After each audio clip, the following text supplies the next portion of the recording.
Bonjour à tous, bienvenue dans la bulle de Virgie. Aujourd'hui c'est à vous les béliers. Je vais faire votre guidance pour le mois de mai. Alors c'est une guidance générale, n'oubliez pas, donc ça ne peut pas parler à tout le monde. Prenez ce qui vous parle, laissez le reste. Gardez votre bon discernement, votre bon jugement, votre libre arbitre. Et surtout n'hésitez pas à aller voir votre signe lunaire ou ascendant pour un complément d'information.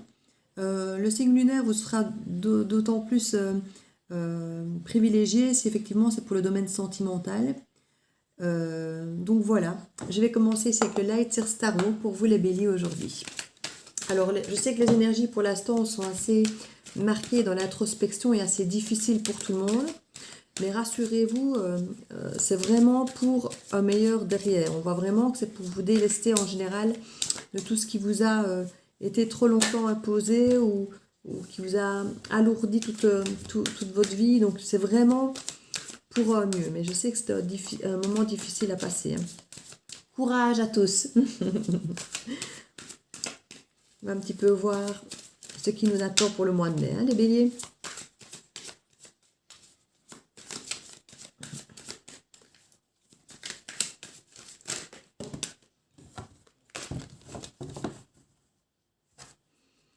Alors, on nous parle d'une élévation.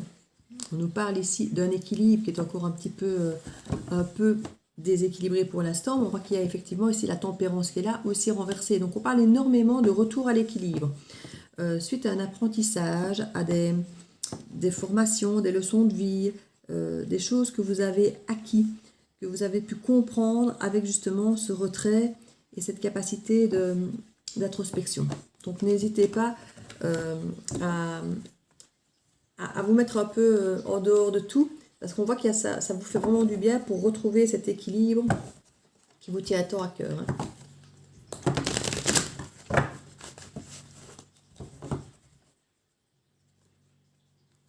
On nous parle ici effectivement de feu vert, d'enthousiasme de travailler avec les autres, de travailler en équipe, en groupe, ça peut être en famille, ça peut être de refaire des activités avec les amis, ou en tout cas on sent qu'il y a une compréhension qui est liée aux autres ici. On sent que c'est une élévation un peu collective. Voilà. Il y a une envie de retrouver peut-être la chaleur des autres, sachant qu'on a été quand même beaucoup isolés, tout ça. Ici on voit qu'on retrouve cette fougue ici, avec le roi de bâton. On sent qu'il y a vraiment quelqu'un ici de motivé, qui a de l'ambition, qui a de l'enthousiasme et qui a le pouvoir.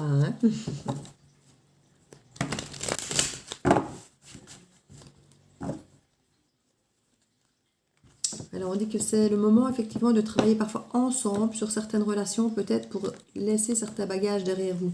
Il y a des choses parfois qui ont été trop lourdes depuis trop longtemps. Vous avez peut-être pris des contraintes ou des choses qui n'étaient pas forcément peut-être les vôtres, des bagages parfois familiaux ou des culpabilités qui n'étaient pas forcément nécessaires. Et on vous dit franchement, c'est le bon moment pour peut-être avoir des discussions ensemble et parvenir à dissiper des choses comme ça que vous pouviez avoir en groupe, au travail, en famille, entre amis. C'est vraiment, on vous encourage à partager, à aller dans le côté collectif et solidaire ici. On parle ici de conflits, mais ce sont des conflits qui généralement, comme il est question dans la dernière coupe, de parler, de partager des choses, des discussions où effectivement on ne peut pas toujours être tous d'accord, mais on parle que tout ça c'est pour un mieux, c'est vraiment pour retrouver un équilibre derrière, pour pouvoir réajuster certaines choses. Donc pas de panique par rapport au conflit. Une fois de plus, c'est pour du mieux-être derrière, pour assumer qui vous êtes et imposer, faire respecter un minimum vos idées ou vos besoins. On a le roi et la dame et la reine de coupe ici. C'est très de bon présage déjà. Quand on a le couple comme ça, c'est vraiment c'est chouette. Donc je regarde ici de quoi il en tourne. Alors on a des très très très belles cartes qui entourent ce roi et cette reine. Et on a aussi des cartes vraiment de difficultés, de peur, de refus, de blocage. On sent qu'effectivement énormément d'émotions qui sont là, qui remontent à la surface ou qui ont du mal à sortir parce qu'on voit qu'il y a un peu de blocage par rapport à ça. Il y a vraiment cette envie ici d'être pour vous hommes ou pour vous femmes bélier, cette envie d'être ce roi de coupe ou de cette reine de coupe.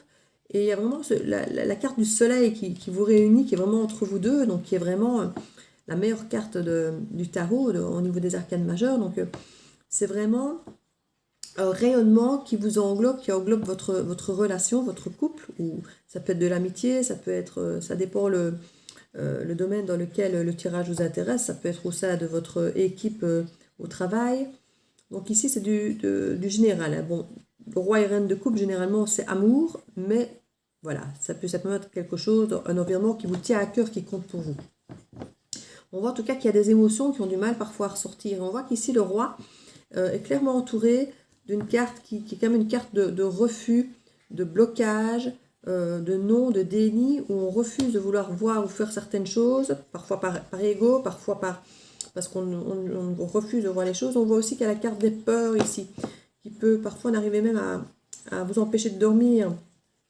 On a cette carte ici, ces deux cartes quand même très fortes dans le mental, qui avec les émotions là peuvent plomber parfois un petit peu le côté solaire que vous revendiquez tant, que vous pouvez tant partager avec la reine ou le roi de coupe. La reine de coupe c'est pareil, elle est entourée du soleil et de ce problème ici effectivement de peur, de sommeil et autres. Donc on sent vraiment que tous les deux dans l'environnement, vous avez du mal à avoir un esprit serein. Pourtant, il y a énormément de très très très belles cartes qui vont de l'avant. J'ai presque envie de dire toutes. On a déjà ici la tempérance qui ne demande qu'à avoir un équilibre. Alors elle est renversée, elle est encore un peu bloquée, mais c'est normal vu le mental qui est ici. On voit qu'il y a effectivement des cartes comme le chariot ici, qui est vraiment une carte qui va de l'avant, qui est fonceuse, qui va fort, qui va vite. Et on a ici l'as de bâton, qui est une carte très enthousiasmante, avec énormément j'ai dit maturité, mais c'est pas ce que je voulais dire, avec énormément de motivation et d'ambition, et voilà, énormément d'enthousiasme, on sent qu'on y va. Et là, c'est aussi, avec le page d'épée, c'est aussi une carte qui va de l'avant, qui recommence quelque chose, mais ici c'est un peu plus fragile, mais c'était pensé, ça a été réfléchi. Donc c'est pas juste un coup de passion, là c'est l'enthousiasme qui est le plus débordant. On le voit vraiment que ces deux cartes, c'est vraiment une question d'enthousiasme qui vous pousse, et c'est ce qui est bien, c'est le moteur. Mais on voit que vous avez aussi réfléchi, vous n'allez pas à l'aveugle. Mais par rapport à votre réflexion, c'est peut-être un petit peu plus léger, c'est peut-être un petit peu plus, je ne vais pas dire douteux, c'est pas du tout douteux, parce que l'épée et le page ici, ils ne vont pas si ce n'est pas... Mais voilà, c'est peut-être plus fragile qu'ici les énergies d'enthousiasme qui sont très fortes, voilà, on sent bien. Et à côté, on a effectivement le 3 de bâton. Le 3 de bâton nous indique ici qu'il y a encore quelque part quelqu'un qui est prêt à aller de l'avant, qui est prêt à aller surfer sur la vague, mais qui quelque part attend le bon moment, est encore un petit peu en retrait. Donc c'est là, à mon avis, qu'il y a ce côté page d'épée qui est encore un peu, je ne vais pas dire hésitant parce qu'il y va, mais moins ancré, moins fonceur qu'ici. Voilà, il y a encore une réflexion qui vous dit on va attendre. C'est peut-être pas encore le bon moment, on va attendre. Et on voit qu'il y a des blocages là, donc ça, voilà. On sait qu'il va y avoir un équilibre, mais c'est encore un peu en attente, c'est encore un peu bloqué, encore des petites choses qu'on a du mal à voir, à comprendre, voilà. Et les émotions, c'est vraiment au cœur de votre tirage. Donc, c'est normal qu'il y a des choses que plus ça enfouit profondément, plus c'est là depuis longtemps, et plus vous avez, entre guillemets, nié ou refusé de voir que c'était là et qu'il fallait s'en occuper. Donc, ce sont des choses qui, normalement, je vais pas dire normalement, je dis c'est normal si ça vous blesse, si c'est dur à sortir, si c'est éprouvant, si c'est normal. Ce sont des choses qu'on a enfouies parce que la lune, ce sont des choses qu'on a. Ça peut être les mensonges, ça peut être les choses qu'on ne dit pas, mais c'est aussi toutes les émotions, notre instabilité, toute notre part fragile et féminine, tout ce qui est souvent caché, mais autant pour se protéger que pour protéger les autres. C'est pas toujours caché pour le plaisir de trahir les autres. C'est pas du tout dans cet esprit-là que la lune représente. Mais c'est pour ça que c'est une carte qui est à la fois très douce et à la fois très dure à vivre. Mais c'est une carte la lune, elle représente aussi le cycle lunaire qui lui est quand même de 28 jours. Donc normalement, c'est quelque chose qui ne doit pas vraiment durer. Alors oui, on peut être en introspection depuis plus de temps que ça. J'ai envie de dire que le gros du travail est susceptible de se faire quand même relativement rapidement. La majorité des déclics.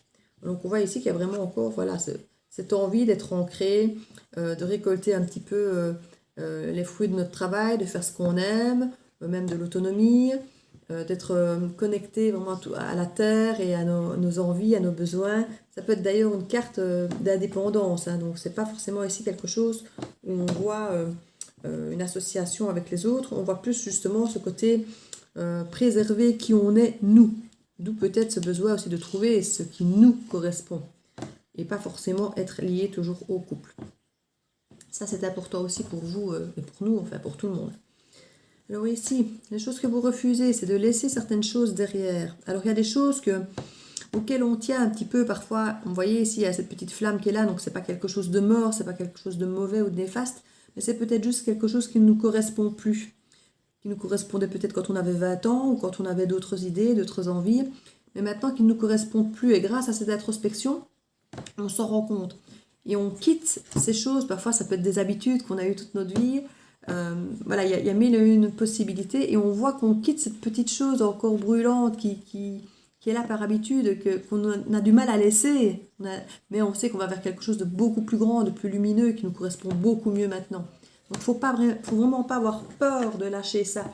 C'est, comme on dit, on change d'habitude en 21 jours. Donc c'est parfois, comme ici c'est 28 jours la lunaison, en 21 jours vous pouvez effectivement changer d'habitude, et quand on a des habitudes effectivement inscrites depuis pas mal d'années ou de temps ou de mois et autres, parfois toute une vie, parce que parfois ce sont des choses qu'on nous a inculquées dès la naissance, c'est parfois dû à l'éducation, on a des fausses croyances, des choses qu'on nous dit, voilà, quand tu seras grand, tu as un bon job, une barrière blanche et un chien, et tu seras marié avec 2 enfants, ben voilà, il y en a certains qui ont évolué en se disant que c'était ça la vie. Et puis on se réveille en se disant que finalement, tout ce qu'on a fait toute notre vie, c'était pas forcément ce qu'on voulait. Et c'est là qu'il faut réajuster. Et c'est là qu'il faut s'écouter et pouvoir réajuster ça. On voit en tout cas que vous retrouvez votre équilibre progressivement. Encore un petit peu fragile, mais on voit qu'effectivement, cette carte est là. Alors on se sent parfois très seul dans ce travail d'introspection, dans ces choses qu'on quitte, dans ces choses qu'on stoppe. Ici, c'est une carte qui peut représenter aussi bien la rupture, la mort, mais la mort, la fin de quelque chose, la fin d'un cycle. Et c'est cette période, effectivement, où, comme je disais, quand on change une habitude, où on peut avoir cet état de manque, où on ne se sent pas bien, même si c'est brillant devant, même si on sait qu'on va vers quelque chose de mieux, on n'est quand même pas bien parce qu'on doit lâcher un truc qu'on aime quand même toujours, qui fait partie de notre vie, et qui n'est pas effectivement facile de quitter et de tourner le dos. Mais c'est une carte ici vraiment de fin de cycle pour aller vers autre chose. C'est une carte qui peut représenter la rupture, effectivement, à la fin d'un truc. On voit ici que vous allez retrouver vraiment une belle assise financière, plus ancrée dans la matière, où vous vous sentirez bien dans votre peau, bien confiant, voilà, ancré dans le temps, dans quelque chose de durable. Donc vous voyez, tout ça va vraiment vous aider à cheminer vers quelque chose de bien. Alors on voit ici que sur la carte de la peur qui vous empêche de dormir, j'ai tiré une carte et on a ici l'ermite. L'ermite ici peut nous dire qu'on peut avoir peur de la solitude, peut-être pour certains. Et c'est vrai que c'est parfois difficile pour se retrouver soi, de s'écouter, on a besoin d'être seul. Et certaines personnes parfois n'ont jamais fait ça, n'ont jamais été seules. Et ça peut parfois être quelque chose de très difficile à vivre pour certains, d'accepter d'être seul, de se mettre en introspection et d'accepter ce vide, ou de peut-être même réaliser que ça commence peut-être même à être appréciable, ce vide. Pour d'autres, on vous dira simplement que ces peurs, c'est en étant effectivement seul, en introspection, que vous allez pouvoir apprendre à les gérer, apprendre à savoir d'où elles viennent, à comprendre votre mécanisme en fait, et peut-être parfois comprendre que ces peurs sont injustifiées. En tout cas, grâce à cette introspection, il y a vraiment une métamorphose, une fin de cycle, un changement pour du mieux qui s'installe chez vous. Et vous allez reprendre votre pouvoir tel cet empereur. Donc franchement, pareil qu'ici, vous avez chaque fois un retour d'un statut de force, de quelque chose qui vous correspond. Et regardez ici, au niveau des émotions, on voit qu'on va de l'avant, on retourne vers quelqu'un en étant mieux, le cœur léger, on retourne avec plus de légèreté et d'enthousiasme vers quelqu'un. Quelqu'un peut-être même du passé. quelqu'un vis-à-vis de qui vous aviez une nostalgie peut-être du passé. Ça peut être un ancien ami, un ex, ça peut être quelqu'un que vous avez connu enfant. On voit en tout cas qu'ici, il y a quelque chose du passé qui revient vers vous, peut-être simplement dans la pensée, mais en tout cas, l'envie peut-être de retourner sur un lieu de votre enfance qui vous a marqué, qui vous a touché. En tout cas, on voit vraiment qu'il y a une guérison sur le plan du cœur et on parle d'un nouvel amour quand même. Hein. Donc, on est quand même sur l'idée d'un nouvel amour et vous allez travailler dur là-dessus. On voit que vous allez faire ce qu'il faut, mettre les choses en place. Grâce à votre introspection, vous saurez exactement où vous voulez aller et vous allez travailler dur pour obtenir ce à quoi vous espérez. Alors, on va ici, je vais passer un autre, hop, on va prendre l'oracle des miroirs pour en savoir davantage. Alors, pour les béliers, le mois de mai. Qu'est-ce qui nous attend pour les béliers le mois de mai?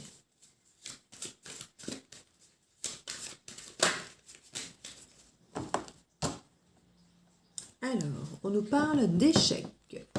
D'un échec, et ici, normalement, c'est une carte qui vous représente vous. Donc, vous avez peut-être eu cette sensation par rapport à vous. Je veux dire que vous n'étiez bon à rien, ou vous étiez bon que pour faire rater tout, ou que votre vie était un échec. Non, mais vous vous êtes, je pense, dévalorisé beaucoup. J'ai l'impression que le fait que vous soyez mis en introspection, que vous aviez décidé de creuser un peu, c'est peut-être parce qu'il y avait un manque de confiance en vous, peut-être quelque part.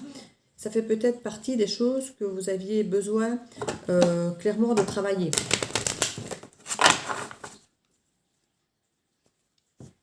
On parle qu'il y a eu du retard par rapport à ça. Vous avez peut-être laissé traîner un peu longtemps cette sensation qui finalement, comme je dis, s'est créée comme une mauvaise habitude que d'estimer que c'était normal que vous n'ayez pas droit au bonheur ou que c'était normal qu'on vous quittait ou que c'était normal que vous ne trouviez pas quelqu'un ou que vous n'aviez pas le poste de vos rêves. On vous dit que c'est quelque chose qui est lié à votre passé. Donc comme je disais tout à l'heure, l'hérédité, ça peut vraiment être une question presque parfois d'éducation, que ça vient des parents ou par rapport à l'image peut-être que vos enfants ont de vous, ou vous vous imposez peut-être parfois des choses qui ne vous correspondent pas. Par obligation ou contrainte familiale ou éducation, comme je disais. On parle qu'il y a une ouverture maintenant par rapport à ça. Vous allez retrouver une opportunité de vous retrouver, vous. Vraiment, qui vous êtes.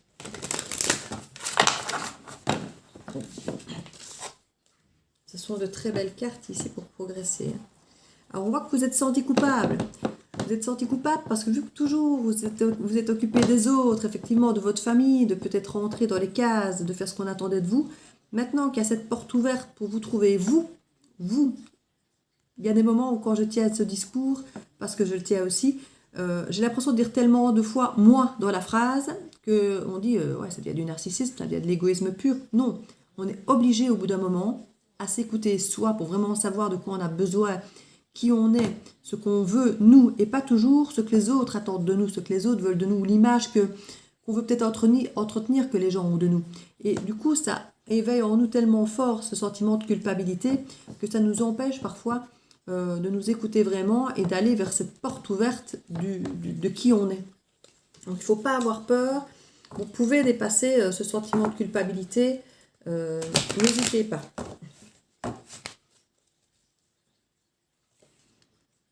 On parle de réunion ici.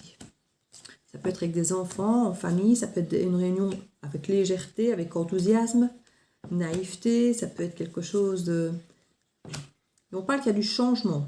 Alors ça peut être aussi des réunions qui peuvent être peut-être parfois peut-être immatures. Ça peut être des réunions avec des anciens copains de classe. Ça peut être des réunions, comme je dis, d'amusement, peut-être jovial, vous allez boire un verre. Enfin, ici, je ne vois pas forcément l'invitation, mais le côté léger, le côté amusant.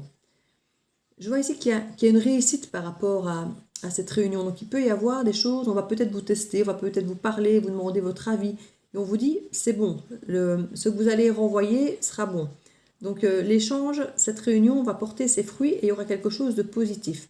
Parce qu'on voit qu'ici, par rapport au verdict, on voit que le verdict à une forme de légèreté et on voit que l'examen est réussi. Alors qu'ici, qu'est-ce qu'on a? L'échec. Donc on peut imaginer que vous avez toujours imaginé dans votre tête que vous n'alliez pas y arriver, que c'était forcément le verdict, l'échec. Or là, on vous dit réussite. Donc je crois qu'il y a vraiment... ici, on vous dit, voilà, ça va changer. Il y avait l'échec, ça va changer, on retourne vers quelque chose de plus enthousiasmant. Donc, il faut vraiment que vous puissiez reprendre confiance en vous. Ici, sur l'échec, on a la carte de l'élévation. Mais écoutez, on ne saurait pas voir mieux. Hein. Et par rapport à l'examen, ici, on nous parle d'hérédité. Donc, ça peut effectivement, comme je disais, être une réunion familiale, que ce soit avec des enfants, que ce soit avec la famille. En tout cas, on parle avec l'hérédité du passé, de la descendance, de tout ce qui est héréditaire. Ça peut être aussi parfois lié à des héritages. Quand on parle de réunions d'enfants, on est quand même dans tout ce qui est filial. Et cette carte de l'hérédité peut aussi parler d'héritage. La carte d'examen peut aussi parler d'administratif. Donc, avec le verdict, on peut aussi être dans l'esprit tribunal ou officiel de la chose. On peut parler d'héritage ici. Et dans ce cas-là, s'il y avait quelque chose qui était en suspens par rapport à quelque chose de bloqué, on vous dit avec la carte examen que c'est positif hein, pour vous. Et que voilà, la carte évolution est là, donc tout est bon. Hein. On dit qu'il y a peut-être eu des instabilités par rapport à ça. Vous avez peut-être douté, puis plus douté, avoir confiance. Est-ce que quelqu'un arrivait à vous faire douter de vous? C'est possible. Mais on vous dit que maintenant, c'est cadeau, c'est terminé. Hein. Le rendu était bon, était positif pour vous. Et ça peut être un cadeau qui vous apparaît peut-être comme financier ou simplement un cadeau de dire voilà, j'ai gagné, j'ai eu gain de cause. Et que ça vous rend confiance parce que peut-être que tout ce que vous aviez pensé qui devait vous revenir, qui était vous, qui vous correspondait, on vous a toujours dit que non. Ou vous êtes toujours dit que non, que vous ne méritiez pas, que vous n'aviez pas le droit, que vous ne méritiez pas les choses. Et en fait, voilà, c'est un cadeau au final. Je ne vais pas dire ce jugement, parce que ça ne va pas forcément parler à tout le monde quand je parle du jugement ou de l'héritage, mais ce verdict positif par rapport à cette réunion et tout ça, va vraiment vous remettre du baume au cœur et va vraiment être pour vous une façon de pouvoir évoluer ici et de reprendre confiance en vous et peut-être en ce que vous aviez droit et venir un petit peu secouer cette carte de l'échec permanent que vous avez en tête, de vous dire que c'est comme ça que vous êtes censé... On voit ici qu'il y a une prise de hauteur par rapport à la situation. Vous avez changé d'angle de vue et vous êtes un petit peu extrait justement avec cette introspection. Vous avez pu prendre un peu du recul et ça vous a fait le plus grand bien. Au niveau du changement, c'est la maison. Alors la maison, c'est aussi bien votre foyer que votre maison en briques, que votre temple intérieur. Donc à partir du moment où effectivement, à l'intérieur de vous, vous changez psychologiquement d'angle de vue, de façon de penser et que vous arrivez effectivement à reprendre confiance en vous, plutôt que vous dire toujours que vous n'êtes bon que dans l'échec, ça change effectivement votre temple intérieur. Il y avait apparemment un sentiment de trahison ici au fond de vous. C'est peut-être ça aussi, vous êtes peut-être senti trahi un jour, vous vous êtes dit c'est normal, je ne mérite que ça, pourquoi est-ce que quelqu'un m'aimerait, aura envie de s'investir en moi, ne me trahirait pas, je suis bon à rien, voilà. Ce sont toutes des choses parfois qu'on garde en soi, qui nous gardent, voilà, vous voyez, sur des accusations auxquelles on a dû faire part longtemps apparemment. Et là, vous commencez à voir clair. Vous commencez à voir clair que tout ça n'était que des accusations. Or, vous avez entretenu toutes ces accusations dans votre temple intérieur, dans votre cœur, dans votre tête, dans votre âme, et dans la carte de la lune qu'on avait tantôt, qu'il fallait dégager avec les émotions. Et vous êtes en train de réaliser que tout ça, ben, ce n'est pas forcément le cas. Vous n'êtes pas bon que pour l'échec, vous n'êtes pas bon que pour être accusé de tout ça. Vous pouvez évoluer vers quelque chose qui vous correspond, vers quelque chose maintenant qui vous ressemble et qui sera beaucoup plus cadeau, on a dit. Hein. Donc, n'ayez pas peur. On parle, ben regardez, la victoire. Sur cet oracle, je ne vais pas en faire davantage, parce que là, on est vraiment sur quelque chose de très très bien. Donc, je vais peut-être, oui, dans l'absolu, je n'ai pas besoin d'aller creuser plus loin, on est quand même dans une guidance générale d'un signe. Hein. Donc, je vais peut-être déjà juste prendre une carte conseil, des portes de l'intuition, et on pourra conclure. Parce que là, finalement, c'est un très joli tirage. Alors, on en a deux. Alors, on nous dit la logique. Envisagez votre difficulté sous un nouvel angle, irrationnel cette fois, et la solution apparaîtra. C'est ce qu'on vous disait ici. Hein. Acceptez, et ici aussi le changement d'angle, acceptez de regarder votre situation, de vous regarder, vous, parfois même aussi, avec un autre regard. Avec un regard peut-être moins critique, de l'extérieur. Soyez plus tolérant avec vous-même finalement. C'est un petit peu ce qu'on vous dit. Le positionnement. Sachez accepter le choix de l'autre et osez aussi vous positionner. Donc ça c'est pareil ici. On vous dit, comme je viens de vous le dire ici, soyez tolérant avec vous-même. Et à partir du moment où vous savez qui vous êtes, vous vous assumez et que vous êtes tolérant avec vous-même, vous savez plus facilement vous positionner parce que vous acceptez l'idée que vous êtes qui vous êtes et que vous avez le droit de vivre ce que vous vivez et d'avoir le meilleur. Et quand vous vous positionnez dans cette manière de penser, vous permettez aussi à l'autre de se positionner de la même manière et de vouloir aussi le meilleur. Et c'est comme ça qu'on trouve le meilleur compromis de vie et qui finalement convient à tout le monde, en tout cas où on lâche le moins de choses possibles qui nous tiennent vraiment à cœur. Donc voilà mes béliers, j'espère que cette petite guidance vous aura aidé. N'hésitez pas à laisser un petit commentaire, un petit pouce bleu, à vous abonner ou partager si ce n'est déjà fait. Et je vous dis à très très vite dans la bulle de Virgie.